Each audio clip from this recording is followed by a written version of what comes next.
Listen, you can say my shit is shift. Just know it's no act, man. Never came to entertain. That's not where I'm at, man. Never be a lyrical Pac-Man. Been to hell and back, man. Brought back the map, man. That's why I stand for more than glitz and glam. And speak for those who never can, woman and man.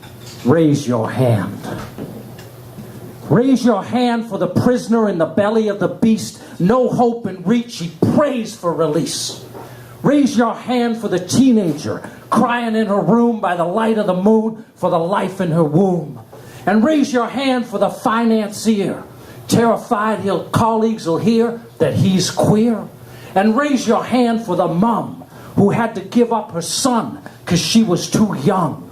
Or the immigrant girl caught between worlds, the old and the new, the veil and the view. Or the native son trying to outrun a legacy of misery you'll never see on TV. And raise your hand for the soldier who bought what they sold her, who did what they told her, now can't understand why her heart's growing colder than a night in the Afghan desert.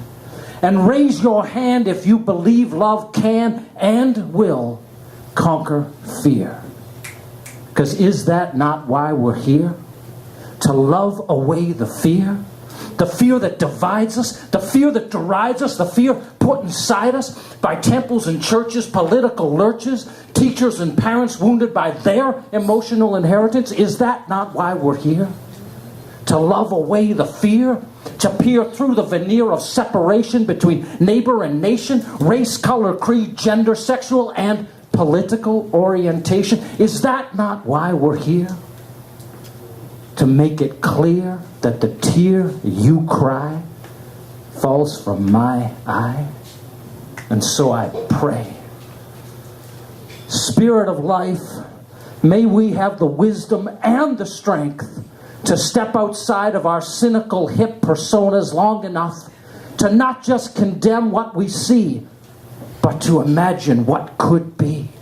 To visualize with open eyes this world as a palace of peace, prosperity, and compassion, where we have to struggle to even imagine what it's like to feel fear. Because is that not why we're here? To love away the fear? Raise your hand.